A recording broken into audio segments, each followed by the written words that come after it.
I'm Jim Collison, and live from the Gallup campus here in Omaha, Nebraska. This is Gallup's Theme Thursday, recorded on August 14th, 2014.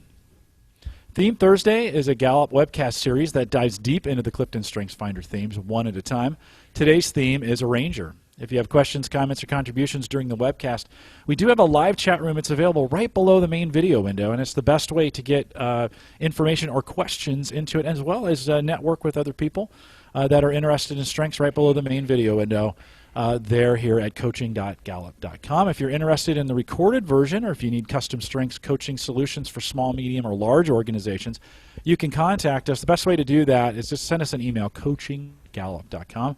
And don't forget to visit the Gallup Strengths Center. Super easy to remember. Just gallupstrengthscenter.com for all your coaching resources and training needs. You can also catch the video and both streaming and downloadable audio for offline listening to past shows.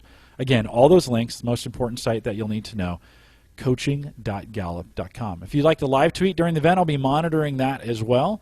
Or if you want to start a strengths discussion on Twitter, we do have a new hashtag for that, hashtag CSFchat. Again, that's just hashtag CSFchat, and I will be following that. Make sure when you're out on Twitter you follow at StrengthsFinder. Kurt Liesfeld is our host today. Kurt works as an advanced learning and development consultant here at Gallup on the riverfront with me. Kurt, it's always great to spend Thursdays with you, and welcome to the program. Thank you, Jim. It's great to be back. Today we're going to be thinking about Arranger, and for our kind of theme today we have Mara Hugerheis.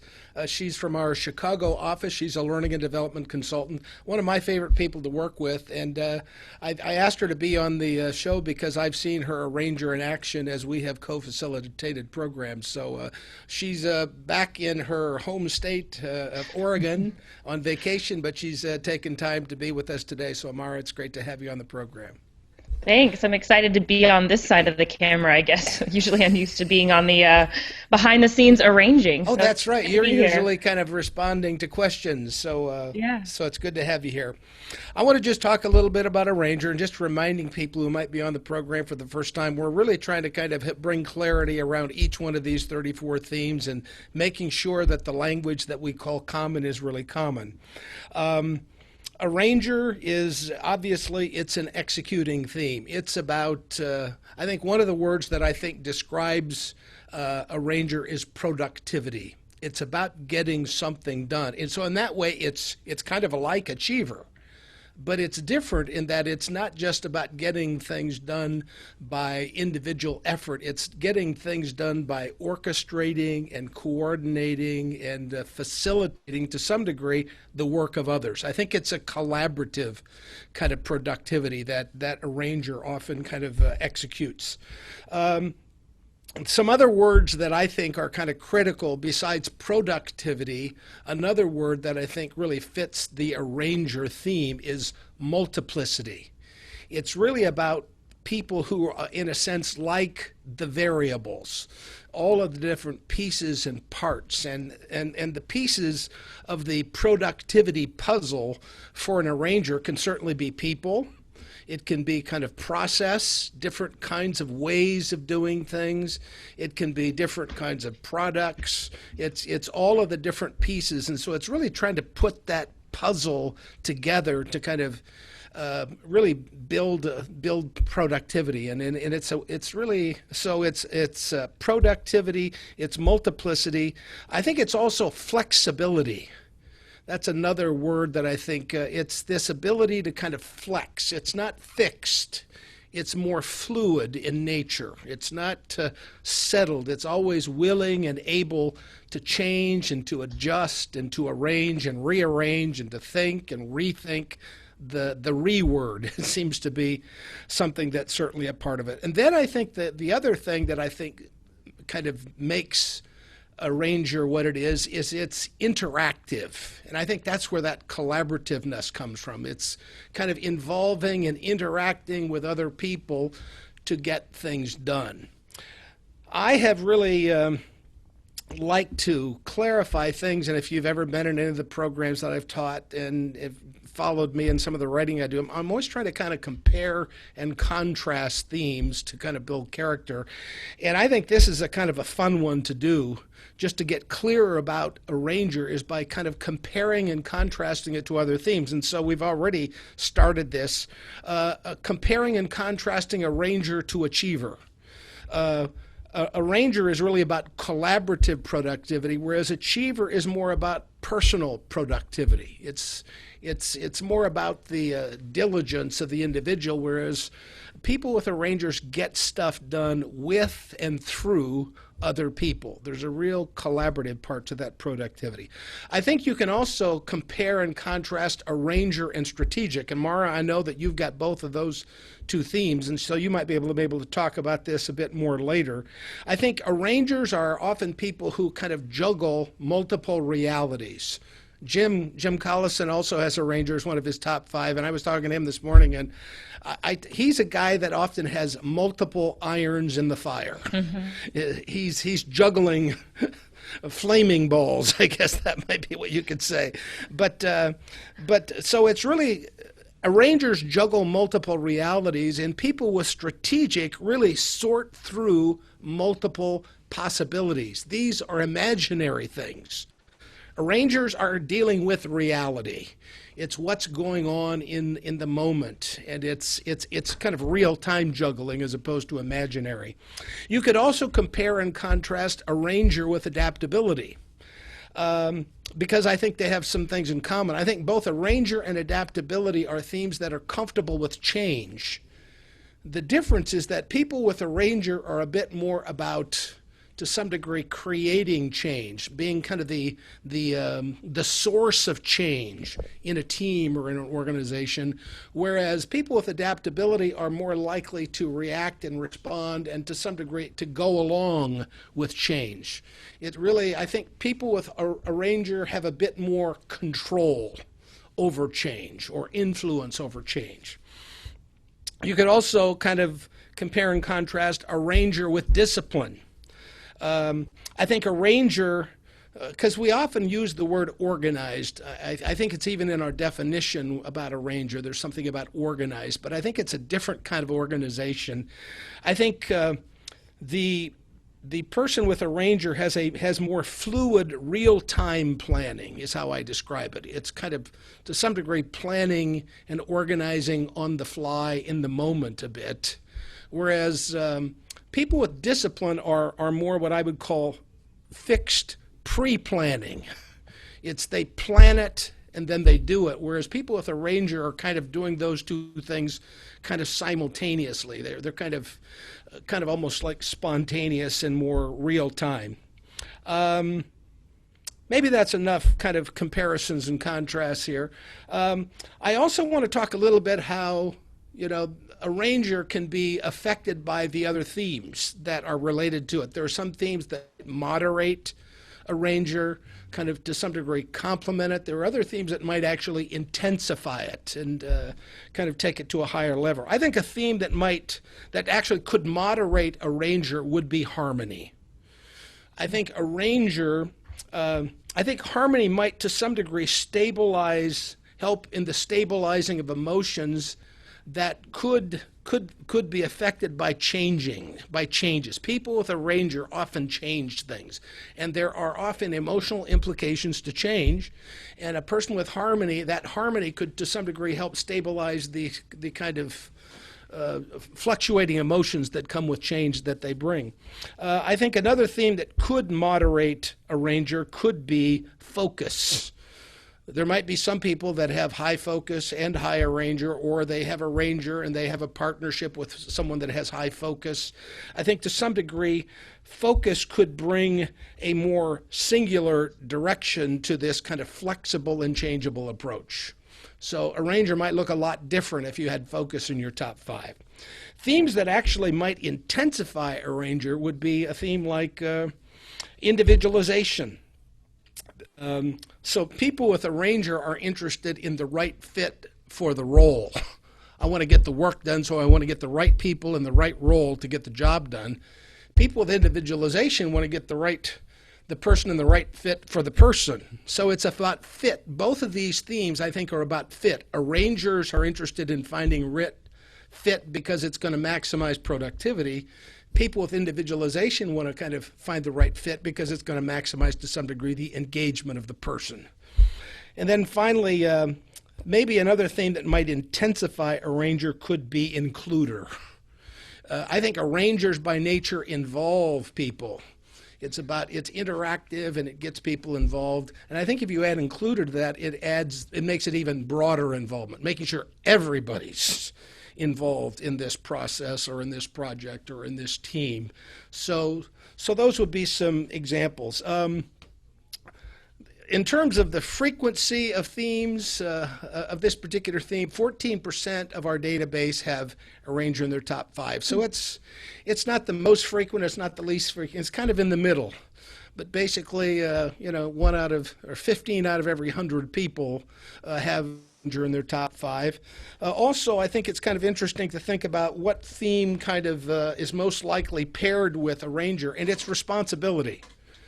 If people have arranger, they are often going to have responsibility. And Mara, I think that's why we had you on the show. Guilty. People have that as well. The theme that is least likely, and again, sometimes this is not quite as helpful, but arranger and command seem to be a bit more diametrically opposed. I think in some ways they both have a controlling element to them, but I think to some degree the control of command is probably a little more intense and a bit more independent than I think arranger, so that might make some sense. So that's as much as I can say in about 10 minutes here about arranger. Now let's talk to somebody who really has something. Let me just first say that Mara, thanks for being on the show here, and when you think about arranger, what is the thing that kind of and it maybe wasn't even anything I said, what's the one thing that kind of stands out for you when you think about arranger? I think it's the juggling. I think it's having a lot of things up in the air at once, not necessarily prioritizing them and completing one thing at a time, but just keeping your finger on a lot of different burning balls of fire, I think is what you said. Right? Just having a lot going on. I'm good and I have a lot going on. Now, I always like to talk to people who have a theme and try to getting them to think about, and maybe you're pretty good at this because I know you've got a pretty good memory, what this might have looked like when you first became aware that you liked a lot of things going on. Mm-hmm. I've known my top 5 for over 10 years, and so arranger's my number 5. I've known about it. I've always known. People have often said to me, "I don't know how you keep it all straight. How do you keep it all in your head?" But I think I started really seeing it when I was a manager. Started being a manager when I was 22 at a bank branch, and I think that's when I first started to see it because I was responsible for 10 plus people, the operational integrity of the branch, the safety of people, the customers who were coming in, the sales components. So there was a lot going on, and in my role, I had the highest level of authority for approving transactions in a bank. And so when a teller would have to have a high level of authority to approve it, they would call customer service. So I remember I would always sit down to do something at my desk, and someone would say customer service, and you'd run over and help them and go back to what you were doing, and then someone else would say customer service. And it was this constant kind of popcorn effect. Mm-hmm. So you never could sit down and focus on one thing, but I was able to get a lot done by quickly switching gears and just keeping a lot of things up in the air. Yeah, that's a great illustration of all of the variables, the different pieces that make it's the people you managed, it's your customers that you managed, it's wearing a lot of different hats to some degree is what it's about. Mm-hmm. And coming into an environment that had already existed, all the people were there before I joined, and starting to test out new ways of doing things. And okay, not everybody had the same role, but not everybody has to do the same thing all the time. Would it work better if you did this, you did that? So you mentioned that right fit component. I think that was really important to me, was if this person's better at this role, then how do we get them to do more of it? Because it is about the ends, not just the means. Yeah, it is about the productivity. It's about getting the job done faster, about getting the job done better, and kind of always looking for a slightly better configuration of the way things work. Mm-hmm. Is there like a proudest moment you have as an arranger? Can you think of a specific time or place where you see arranger was really the kind of the critical ingredient of your success? I mean, I think it's most recently with leading a lot of these new courses where there's a lot of materials. I mean, like I said, I've known for the last 10 years that I had a ranger and seen it in myself, but I don't know that I've appreciated the value that it brings to people until I started coming into these environments where there were a lot of moving parts, and someone like you, Kurt, who helped kind of call it out for me, like, okay, no, what you're doing is different than what I would do. So, being able to be behind the scenes and help make sure that our programs go smoothly, and kind of being able to think on my feet and modify both when someone else is leading and when I'm leading, I start to really see how that helps create a really seamless experience for our participants. Boy, that is really true, and I have been the benefactor or the recipient of that, and I appreciate that. But yeah, I mean, it's really with some important pieces of the experience. There certainly is the people, there's the curriculum, there's little pieces of things that have to happen that I've seen you manage and lead and really kind of contribute to a valuable outcome. So that's really true. I think well, I was just going to say that the chair shifting is probably a good example of something really small that I just geek out about. And so at the end of every course, we switch desks for people to End of every day. Every day. You're right. Every day we switch it. And I really like the physical moving of it, but I like the thinking ahead of time about who could be with who, and then configuring them thoughtfully about which pairings, for the next day would enjoy sitting together, which pairings will hopefully get people to talk more. I mean, what a small thing like shuffling desks, but everybody knows that's my role. And I could do it too, but I might not get to bed until midnight if I did it. It and you wouldn't enjoy it, right? And I wouldn't enjoy it, and people probably, it wouldn't be the result. But no, that's a small example of that ability to kind of. It's really, I think, people with arranger are comfortable with the complexity. They're comfortable with some complexity, and it can be the complexity of people, the complexity of pieces of process, curriculum, all of the different details that go with that, and juggling. I mean, one of the things that I say, and it's really to some degree when I compare arranger to responsibility, people with arranger touch things, people with responsibility hold things.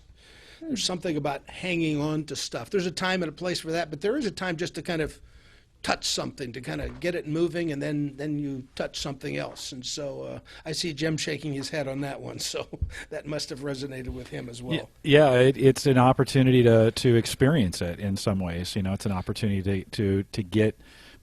My arranger plays out in front of me, and so if it's going to come within my eyesight, literally, I want to have some kind of contact with it because it might be beneficial in the future. Yeah, contact. That's a good word.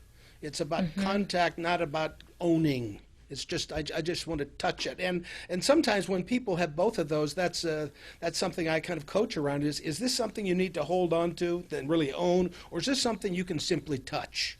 You can have kind of a momentary influence on. But I think that's really what arrangers are often the best at, is that kind of momentary influence. Have there been any situations or scenarios where your arranger has kind of been unproductive or problematic? Where it's kind of gotten in the way of either your success or someone else's?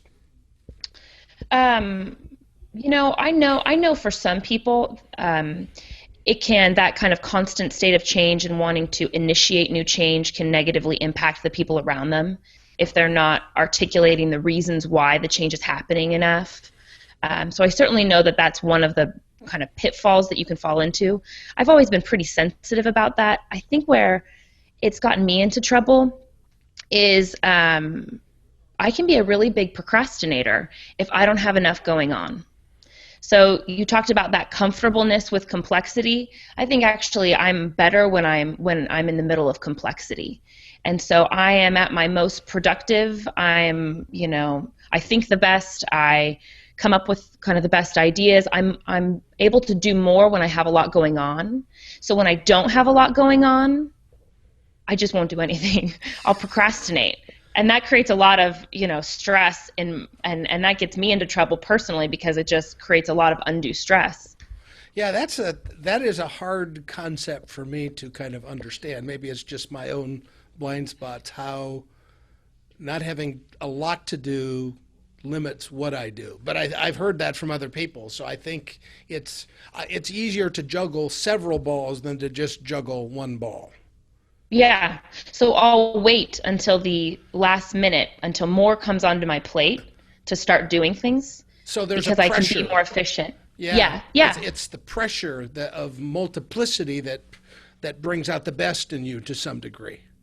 Mm-hmm. So it's an example of sometimes where more is better. Sometimes I think it depends on your filter. For some of us, less is better. For some of us, more is better. That's probably a pretty important thing to know. If you're working with somebody mm-hmm. or living with someone who has a ranger, that would help explain some things. Mm-hmm. How about some of your other themes? That do you see any kind of pairings in the other kind of dominant themes that you have? Other themes that have a important impact on your arranger? Well, you mentioned strategic in arranger. So mm-hmm. I have strategic number 1, and I actually have had trouble kind of parsing the two because they do seem in some ways about the best configuration. I think the example that helps me articulate the difference is if I'm looking at a new curriculum and I'm trying to make sense of how it will play out in the classroom.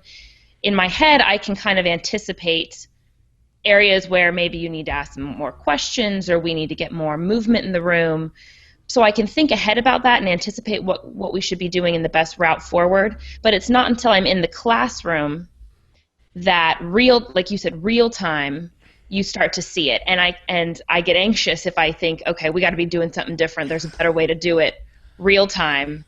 In the classroom, I couldn't necessarily have anticipated it the same way, but real time, there's a different way to do it, and I want to do it different. Yeah, no, I just think those are really two. I mean, the combination of both of those, the ability to anticipate the possibilities, but then the ability to kind of actually do that in real time. The experience almost is they kind of play off each other quite well, I think. Mm-hmm. Mm-hmm.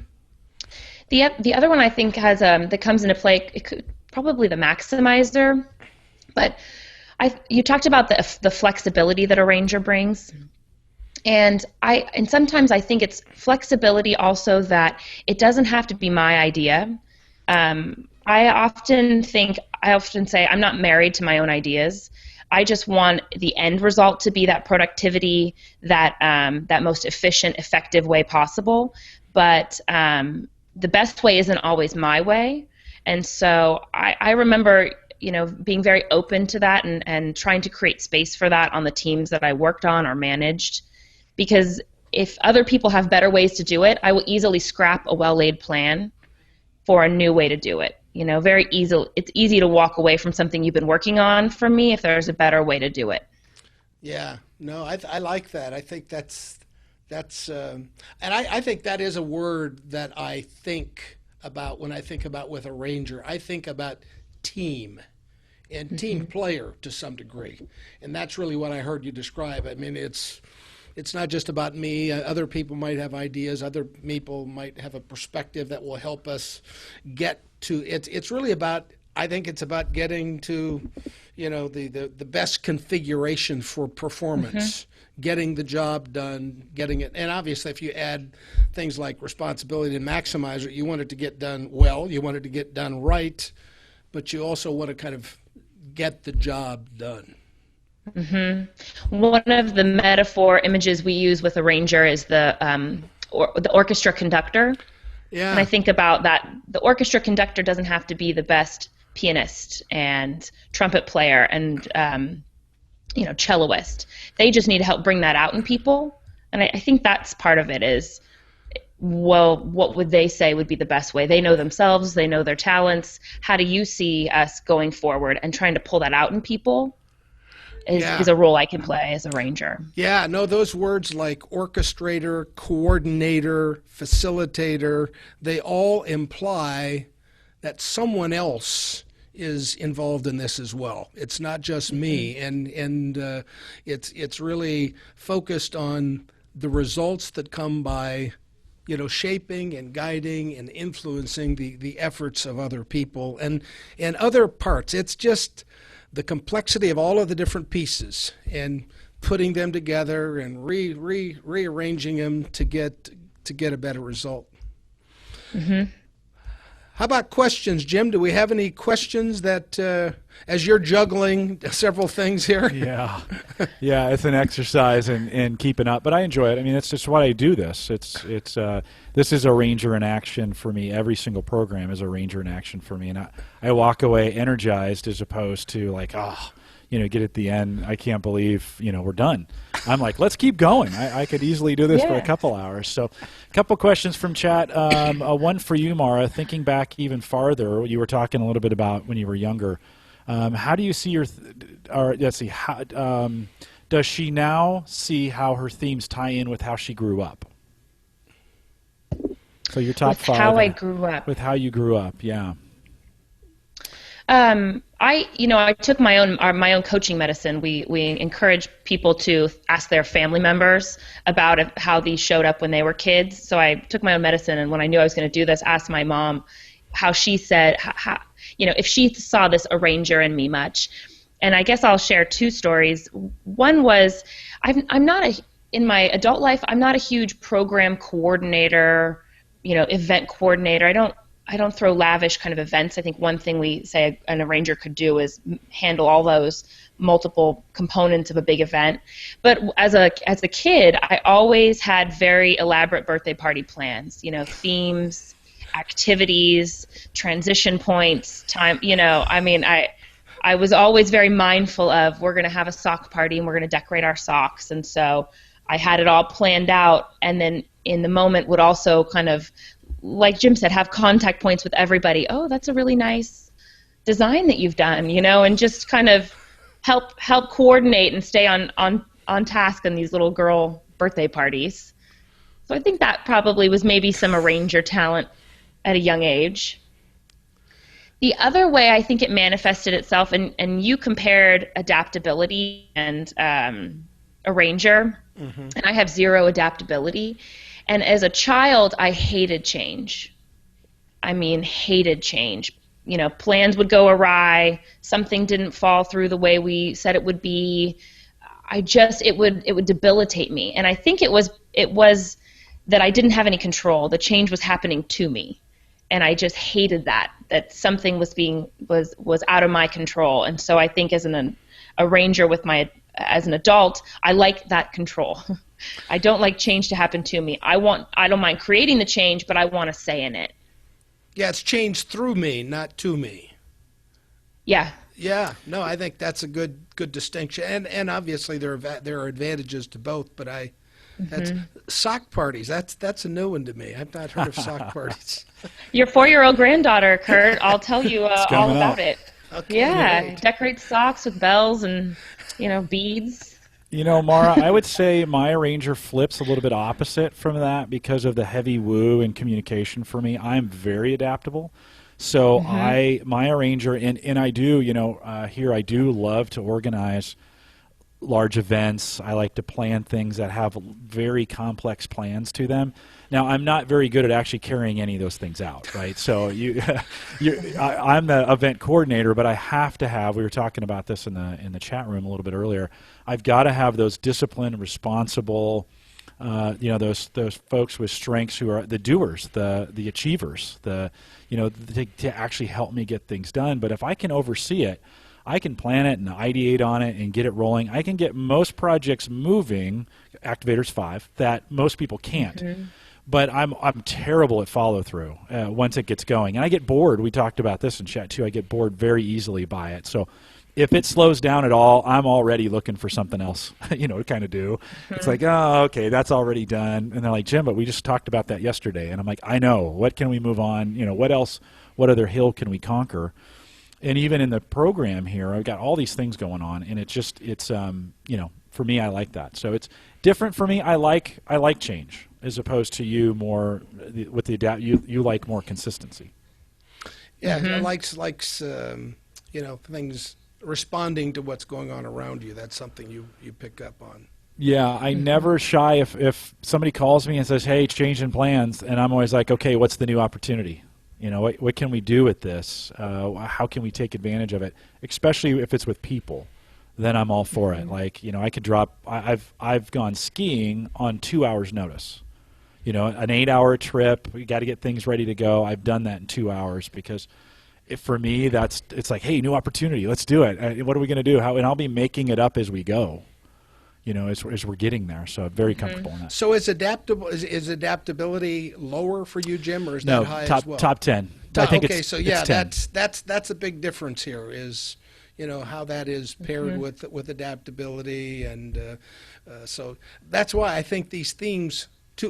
Both of you have that same theme high on your profile, but it really appears quite different. It has some things in common, obviously, but the color of these things and the shape are really affected by what else you have with it. Yeah, Terry asks a question from the chat room as well. How does a ranger interact with efficiency? And I think we danced a little bit around this to begin with, but oftentimes I think a ranger's the basement of a ranger's maybe we're seen as being inefficient because we're always doing stuff. Kurt, talk a little bit about that. How is it seen with efficiency? Yeah, I think it's, and again, I think it has to do, like I would certainly think of Mara as an efficient person, even though I don't know if that comes from her ranger, though. I think it, to some degree, comes from her responsibility. It comes from maximizer. I think people who have a ranger are, I don't know if efficiency would be the first word that I would use. It's coming up with, it's more about effectiveness. I'm willing to change things so that I can be effective. It may not be as efficient doing it another way, but it's more about almost the end results than the path that we take to do there. So flexibility and efficiency are not always synonymous. They don't always mean the same thing. So efficiency is not the primary interest, I don't think, of a person with a ranger. Maybe you can add to that, Mara, if that makes sense to you. Yeah, I think I think the last thing you said really struck a chord, where it's not the primary. I mean, I believe if we get all the moving parts situated and configured in the right way, efficiency will follow, but it's not the way forward. It's not that effectiveness comes through efficiency. Efficiency comes through effectiveness, and I'd rather get us effective first, and then it gets streamlined. Do you have discipline fairly high in your profile or not? It's mid. It's middle. Okay. It's probably 14 or 15. Yeah. But I have focus. Okay. And so I think focus. Okay. Yeah. I have focus is 8, I think. And so there's a narrowing for me that I'm very goal oriented, and so the arranging is a means to an end. And I have a lot of clarity on the end goal. Yeah, and I think that's an advantage you have, where you've got a ranger and strategic that helps you deal with the complexity and the multiplicity of the world in which we live, but then that to some degree maximizer and focus to some degree help you kind of narrow and, okay, this is what I'm going to focus on now, and this is kind of what we're trying to get to. So yeah, I think efficiency, and I think sometimes that's confusing to people because we do use that word organized in some of the definitions about a ranger. And I think it's a different kind of organization than we normally think about. When we think about order and organization, we usually think about discipline, or maybe something like consistency, where there's kind of this predictable, kind of structured approach. And flexibility, I think, that's why I think flexibility is such a key part of the arranger theme. Mara, you said a comment that struck a chord with me. You said kind of arranging for organization's sake. You didn't say it in that terms, but arranging, the process is more important than the end goal. And as a kid, I used to mess up processes just so I could fix them, right? I would never keep them. Once I got them going, I would be like, I'm not really interested in keeping it now. But, if my room was a mess, I like it to get a mess so I could clean it up, straighten it, organize it, arrange it, those kinds of things. Is that, for me, it's the arranger is more of the process. The goal is the process, not the end result. Is that what you were saying in that? No, I think it's maybe it's the opposite for me. Okay. It's not as important how we get there. I want everybody involved in how we get there. But maybe to your point, Jim, it is about the process is about getting people involved and getting them set up in the right role to meet that end goal. Yeah. If that makes sense. Maybe it's not exactly opposites, but the configuration is important. And so getting the process right is important, but it's to what end? Yes.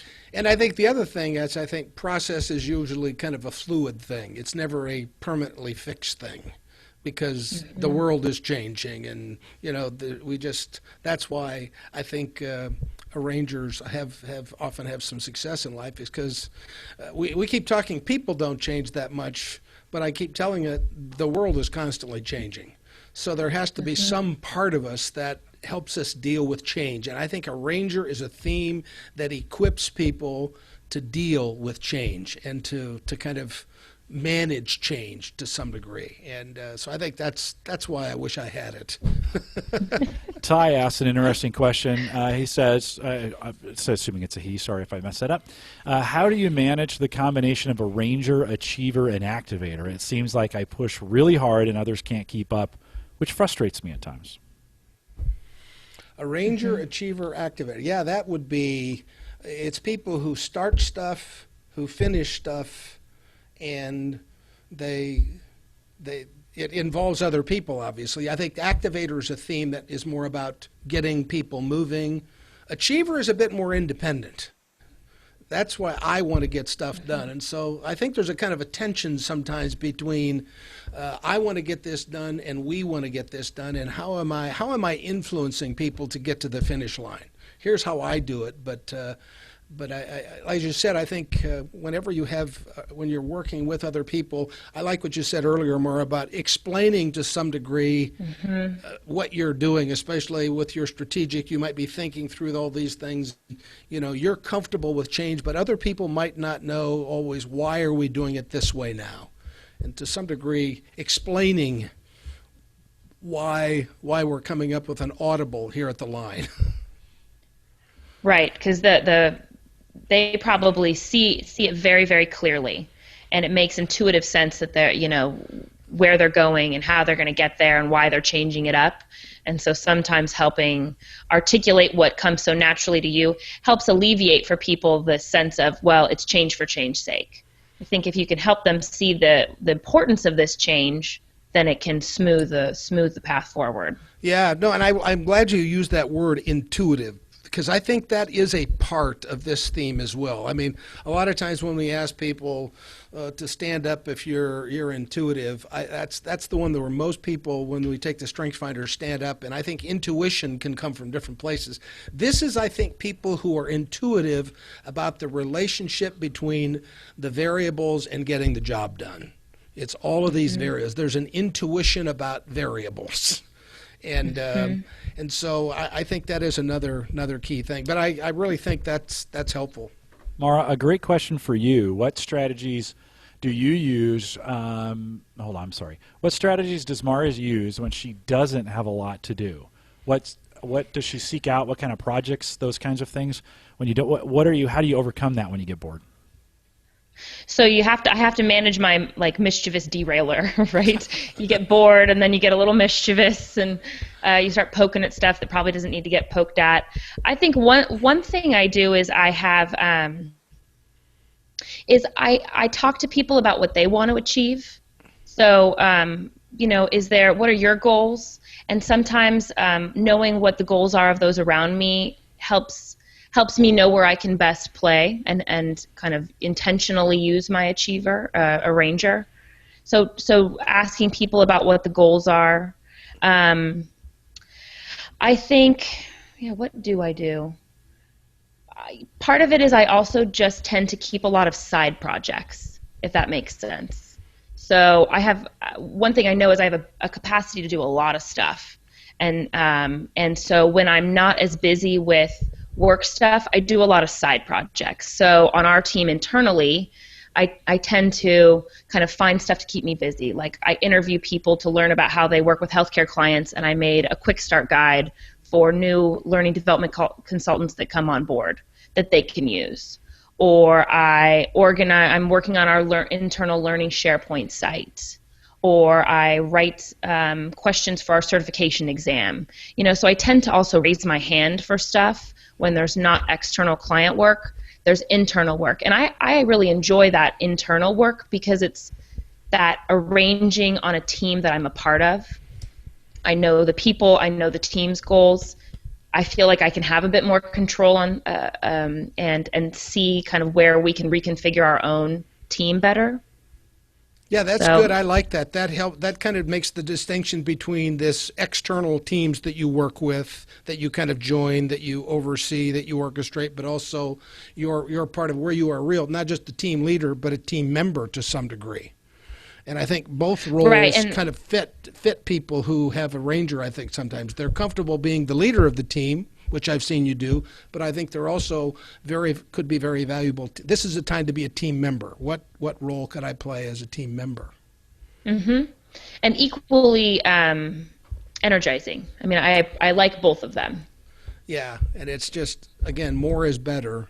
And so and having time, I mean, to some degree, I think that's kind of the way life is. There are these seasons, seasons of busyness and seasons of not so busy. And so kind of understanding this may be a time when I can, when the external work is less internally, this is the time to kind of make some hay here and maybe make some discoveries about things.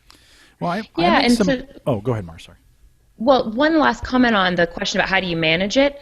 Part of it's also just now having a label for why I procrastinate. It takes away some of the guilt of the procrastination. So, if it is slower and I don't have as much going on, I know that my process is, I'm going to be that much better when I do have other stuff on my plate. So that I'm waiting right now isn't dead, lost time. It's just the thinking I do. I can design a really great webinar in 2 hours when I've got everything else going on, or I can take a day and a half to design the same webinar. So if I decide to just put it off and do it when everything else is going on, it's no difference to me. I just assume put it off and do it in 2 hours. Yeah. That sounds a lot like adaptability to some degree. It's this idea where with the pressure of the moment really pushes me to perform. There is some similarity between those two themes. You had another question, Jim? No, I was going to say for a lot of years I wondered, I like to keep lists of things that just are available to me, and strategies to keep me out of trouble is to make sure I have those lists handy. I see my arrangers like those lists need to be out in front of me. If they get hidden, they get put away, they get put inside a book, I forget about them. If it's not in front of me, it's not real. It doesn't exist. And so in the last 5 years or so, I've really worked on keeping those lists current and up to date. And so when I do get a bored moment, because I'm just like that, I'm not good bored. I mean, it goes south in a hurry for me. And so really important to have those lists that I pull out to remind me, and then I'll pick something off. Okay, here we go. What can I do? I've been wanting to fix this for a while, and it's with website stuff, with my own website stuff. Oftentimes on a weekend, I'll just have a few minutes, and so I'm like, all right, I'm going to pick this off today, and I'll spend 2 hours fixing it, working it, get it done, and send a note to everybody. Said, I know we've been talking about this for a while, but I finally got it done. And but those lists have been key for me to keep me productive. So these are literal lists that you have on your computer or something? Physical. I've got them all over the place. They're in a OneNote document on my computer. They're both written. In most cases, they're written actually on pieces of paper. I keep one at my desk here at work, and I keep one on my desk at home.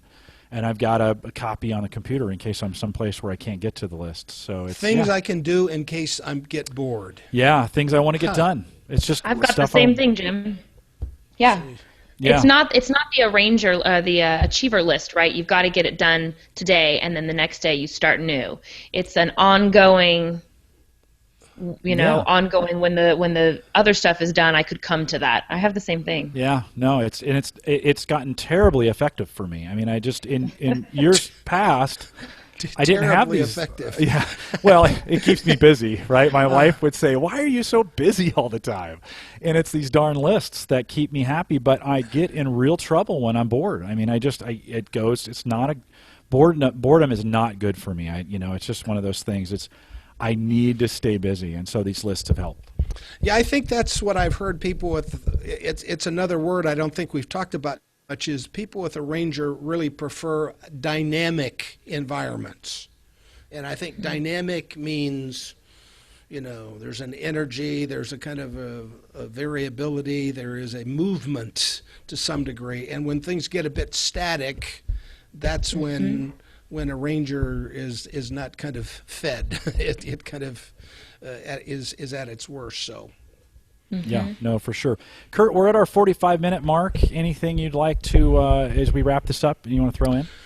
I don't think so. I think we've kind of covered everything that I wanted to cover, and I think we've given some good examples of what a Ranger looked like. I mean, this is one theme that I have a hard time finding a downside, to tell you the truth. And I think that's a good thing, because what sometimes frustrates me is sometimes we know more about what's wrong with the theme than what's right with the theme. And so this is a theme that I find a hard time. Maybe it's because I don't have it. I have kind of theme envy, but it seems like it's harder to find a basement to a Ranger than other themes. So for those of you who have it, congratulations to you. You have less of a basement. Well, very good. Mara, thank you for coming in, and I know you're a little bit either on vacation, which as a Rangers, do we really ever take a vacation? Let's just be honest. Do we? I can take a vacation, Jim. Yep, I know how. Juggle your vacation activities. Yeah, well, that's probably true. Yeah, you plan. Yeah, I juggle couch time, TV time, book time. Very good. Well, thanks for taking the opportunity to come in. My pleasure. And it's great having you and great to see you. I will remind everyone to take full advantage of all the resources we have available for you around StrengthsFinder. We have a lot that's available now to you. If this was your first time on Theme Thursday, we have a bunch of these videos stacked up on our YouTube page, as well as a very thriving Facebook group, and I'll throw those links here into chat in just a minute so you can get them from there. All that information, though, is available at coaching.gallup.com. And, of course, if you haven't taken the StrengthsFinder, we'd love to have you do that. You can get that. The code's available for that for just $10 out at the Gallup Strength Center, gallupstrengthcenter.com. And we do want to mention we do have some StrengthsFinder meetups going on around the country as well as international. If you live in Singapore or in Sacramento, there we go, Austin, in the Oklahoma City area, we do have some thriving meetups going on. That's all on our coaches page. You don't have to be a coach to come to the page, coaching.gallup.com. If you want to keep up to date with everything we're doing around these webcasts, and we have a bunch of them going on, just about one every week, sometimes two, you can find those at our Eventbrite page. That is just gallup.eventbrite.com. We want to thank you for listening today. Stay around for a few minutes. We'll stay a little bit into the post show. And remember, you don't get the post show unless you come for the live show. Thanks for coming out today. Goodbye, everybody.